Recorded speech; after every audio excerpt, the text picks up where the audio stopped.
Welcome back to the channel, everyone. This is Tech in the Real World with Mark Darwin, and today we're going to be looking at the Pixel 9a. So this is a new Pixel that's just come out this week, and it is the budget version, mid-range to budget version of the Pixel 9 and the Pixel 9 Pro. So it has the same Tensor G4 chip in it, and I want to look at this handset and decide whether it's right for you, who should buy it, and is it worth buying at all, or is it just a thing that should be just scrapped and thrown away?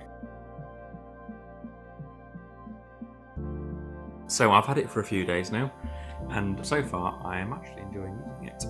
So we'll be unpacking its features and performance and everything you need to know before making a purchase on this device. So let's start off with looking at the price of this device. So it starts at $499, which gets you a nice 128 gigabytes of storage, which I think is fine for a mid-tier handset. I mean, some people would say it's too low, but I think it's okay. Or this is the 599 model for 256 gigabytes. I always get the slightly higher storage because I always take a lot of photos, but with Google Cloud you can get away with 128 gigs. I think in the budget mid-range, as I say, 128 gigabytes is fine. It's better than the 64 gigabytes we used to get. So let's have a look at the design and build quality.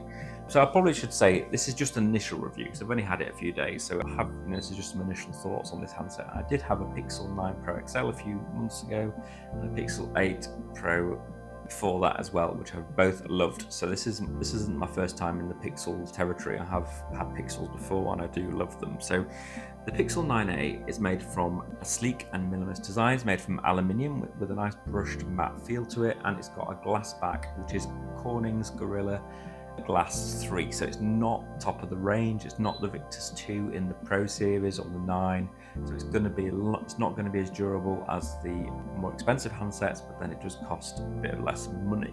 So I would stick a screen protector on this because it would scratch quite easily, and it's not going to be as durable dropping it. But the case, having said that, Google's cases, I got a free case with this. Having said I did buy the wrong case, I got a white one, but actually I think it looks quite nice with the black and the white.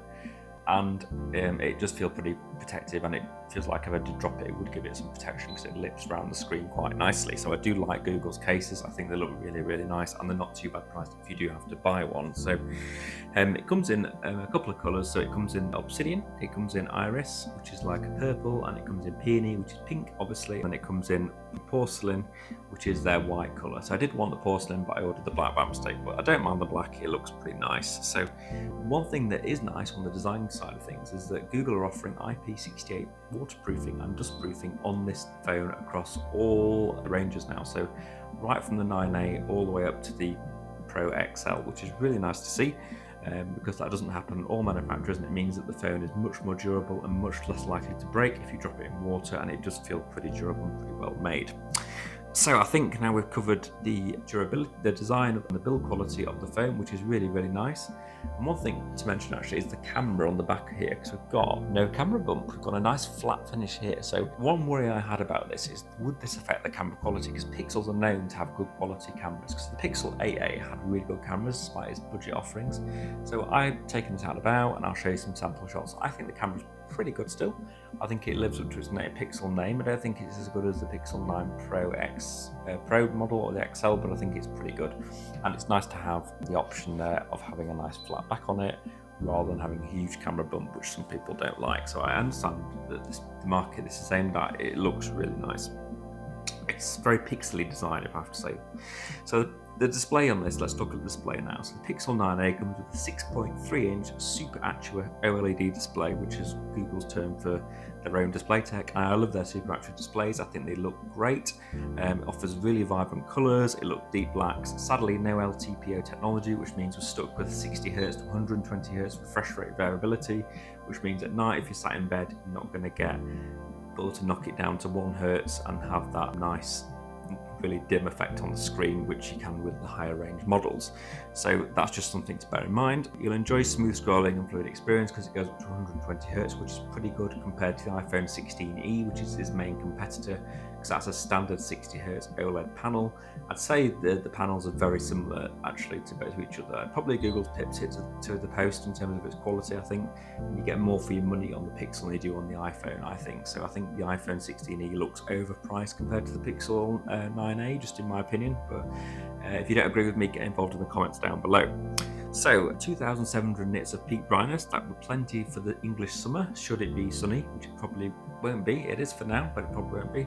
So this weekend has been pretty sunny, and I'm sure it may continue for a few days, but then we'll have the cloud back again. But if you're going away over the summer, now the 2,700 nits of peak brightness will get you a decent amount of brightness in the sunshine and wherever you're going. And if you happen to live in a hot climate, that will be also helpful. So the screen is pretty well equipped. It supports HDR10 when you're watching videos, and it has a full 24-bit, 16 million colours, and it looks great. I think the screen is fantastic in terms of its looks. One of my big bugbears about this phone, though, is the bezels around the screen. They are too big. They are huge. It just looks ridiculous in some ways, because you're looking at the phone with a case on, you've just got this like huge bezel. So yes, it's a 6.3-inch screen, but it just looks a bit daft. I think with those bezels, I'd rather if they'd shrunk the design a bit and made the bezels less thin if they wanted to keep the screen that size. So to me, the bezels just make it look a bit daft. But anyway, I might be disagree about that. Let me know down below if you don't agree with me.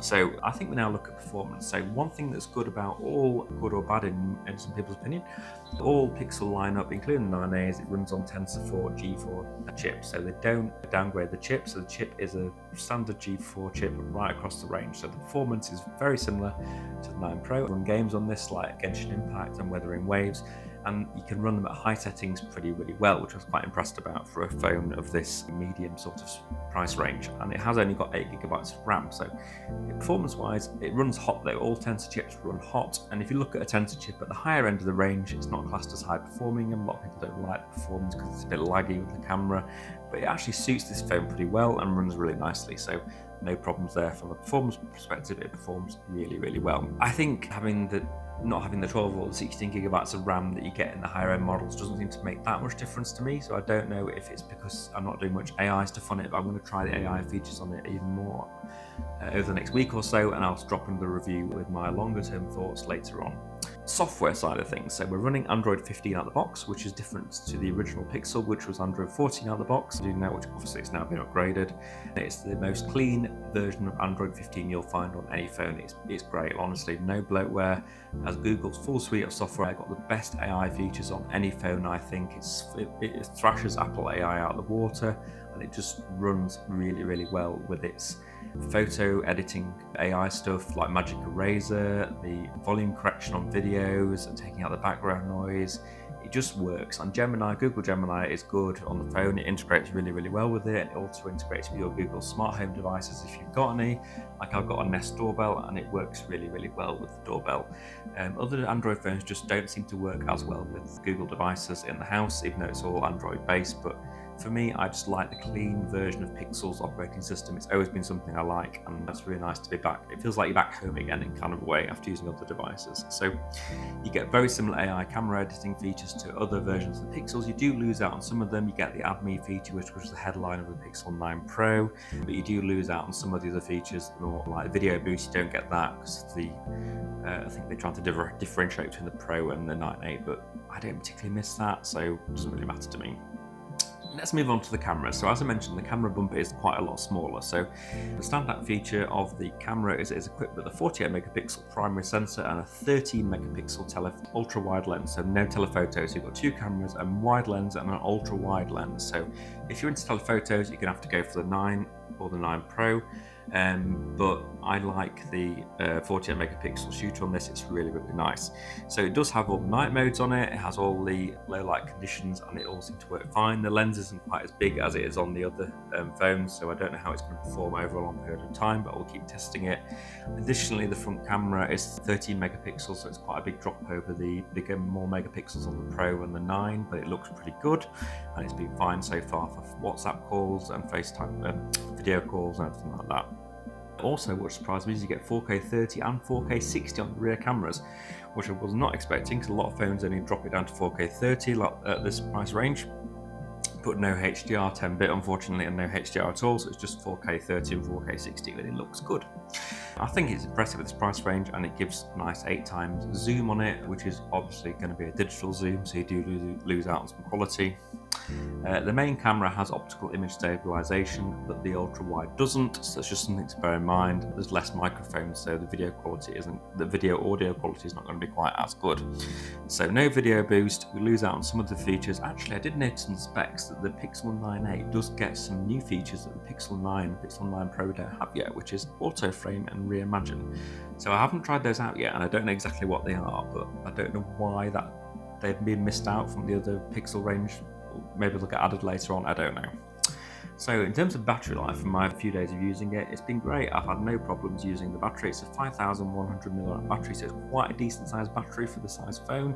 It'll easily last a day and a half or sometimes 2 days, depending on what you're doing with it. It does 23 watt charging, so it's not particularly fast, but it's easily iPhone territory. So after having come from Oppo's 100 watt charging and OnePlus's 100 watt charging, it does seem quite slow, but it's not a big deal. It does charge fast enough. And we also get wireless charging at 7.5 watts, which is quite unique at this price range because most manufacturers cut out wireless charging at this price range. So nice to have that we've got wireless charging still on this.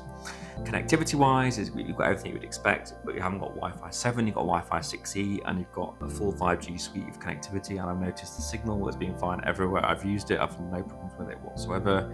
It does only support Bluetooth 5.3, so it's not the latest Bluetooth standard, so you lose a bit out on the features on 5.4, but that's something you should be too worried about at this price range. So just my initial thoughts on that, that's really just running over the phone itself. How I've actually found this, I think it's a fantastic choice for someone who's looking for a mid-range smartphone. I love Pixel phones. I've always had a soft spot for Pixel phones ever since I used them. I think it offers powerful features without breaking the bank. I like the fact it has the Tensor G4 in it, which even though it isn't the most powerful chip on the market, actually feels pretty powerful in a mid-range phone. I think it suits this mid-range phone really, really well, because really it offers the same performance as a Snapdragon mid-range processor, so it just performs pretty well, and it suits this 9A phone really, really well. I think, it feels snappy compared to the sort of Snapdragon 7S and everything like that, and the screen is really good. It's just those bezels that get me. I don't like the bezels on the screen, so if Google could shrink those a bit or make the phone a little bit smaller, I think we'd have a winning package here, in my opinion. I'm going to test the camera out more over the next few weeks. I think the camera will have some compromises on it, but it's nice to see that Google have included a suite of AI features on there. It's a very AI heavy phone. Having said that, Google pushed us with 16 gigabytes of RAM on the Pro phones, and now they're saying 8 gigabytes of RAM is fine for all the AI features on this phone. Isn't that confusing? Anyway, I digress.